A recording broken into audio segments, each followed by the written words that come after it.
Here we are, another week. We had an epic week, which we say every week pretty much, but it was a big one. This week we spent a lot of time working on features. The first thing was the notes in the packaging screen. So you can now, when you come into a project that's blank, you can actually have a little notes area there where you can fill in ideas for packaging. So prior to even starting with a single concept, you can go in there and decide, I'd smash out all your ideas. Once you have some thumbnails, we default you over to the kind of gallery view. So that was a cool improvement. Big one that we did as well was we overhauled all the page filters. So we fully redid everything there. We've removed it from the sidebar. We've pulled it into like a little pop-up modal. It just makes things much easier to find. And we've also added sorting options, so you can now sort projects how you please, not just using the defaults. Another big one was the automatic setting of task due dates. So what we've done here is you can say when you create a template, I want this task to be due 5 days before the scheduled date of the project. When you pull that task list in, we automatically assign the due dates there. And then if you ever change the scheduled days of a project, we actually bump the tasks. So it keeps everything in sync. It's a really cool feature, one that I'm definitely gonna be using a lot of. Then we did some big improvements to the tasks and deadlines page so that it works well with this new thing. So we've split them up into like today, tomorrow, this week. So it just makes it easier to figure out what you're doing and also see what your workload across your team is. We've done a new writing layout as well, another big one. But what we've done is we split out writing from outlining and scripting are now two separate pages. And what we've done there is outlining is more like your ideas. You throw your brainstorm in there, dot points, that kind of thing. And then when you move on to scripting, we now show the outline on the right-hand side and then your script on the left. So it just allows you to not have to flip pages or screens or have something different. So it's much easier to write. And then finally, the time has come. We've had to implement unit tests so that we can now make sure things like the moving of deadlines and stuff, we want to make sure that it always works and never gets broken. So we've had to implement unit tests for the first time in a couple of months.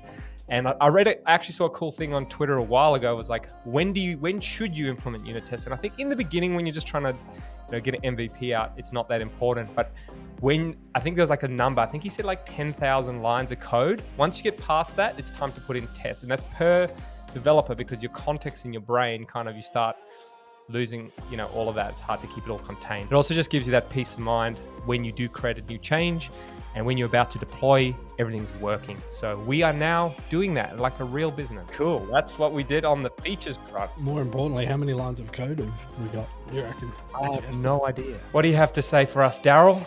How did you go this week? What do I have to say?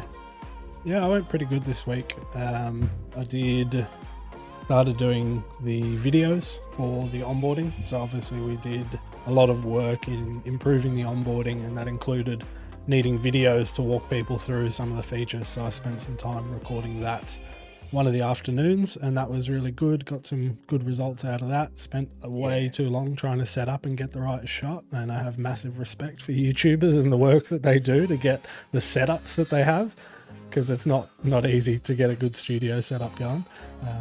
Lots of different focal lengths and light configurations tested, putting a light over here. And then the annoying thing is, like, you sit down, press record on the Canon, it doesn't have a great app to the phone, so the live preview doesn't work that well. So like, can basically record a little bit and then turn it off, take the SD card out, put it in the computer, check the shot, all of that, because you want to see it big, because you don't notice on the little screen until later. I didn't want to shoot like an hour worth of video and then realize later that there was something stupid going on. So that was a whole fun experience. It's another ball game compared to just shooting random shorts and stuff. And then I worked on brands and sponsors mainly. Didn't really get anything further on channel analytics. I think that one's probably better to just wait till we see what we can do with the API and what we've already got. But the brands and sponsor stuff it's looking pretty good. I'm just trying to make it flexible enough that it can work for everything else. Yeah, and the videos, shout out, looks so good. So we'll probably chuck a little teaser in here.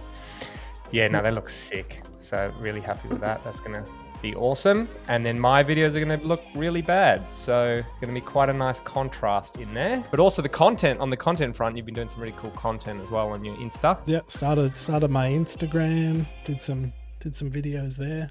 It's going to be, I've got to write down, get some ideas to record stuff. I get the ideas and I just don't store them anywhere. Like, anywhere that I can keep them, because I don't know if they're good enough. And then when you go to record, you're like, what do I talk about? It's definitely a good idea to have an idea storage in Clipflow. Oh, right.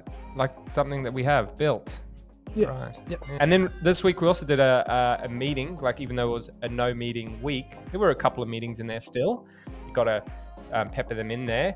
But we did one with a really cool, was like a agency for marketing. And it's mainly based on like the ad networks and stuff like that, which is quite cool. So static kind of ads, but also doing short videos, but starting a YouTube channel for himself personally, to kind of share his skills on leadership, which we actually learned quite a lot there as well, having that meeting. So it's cool to talk, because we're at the beginning of the business again, and just like challenging us with like, what do you think is going to be challenges for leadership? And we were talking about being remote first and stuff like that, because it's the first time for us to do this. We were in person before. So he just ran us through some cool ideas there and joined Clipflow and giving us some sick feedback. So that was awesome. So all in all, another great week. We got heaps done. Next week, we're going to try, and we've got a couple more meetings trying to fill that up. But I think next week, again, will be another one of just punching out feedback. And we're trying to really polish the product now and then make sure the core experience is really good. And then from there, we can then start branching out. That's everything for this week. So we'll catch you guys on the next one.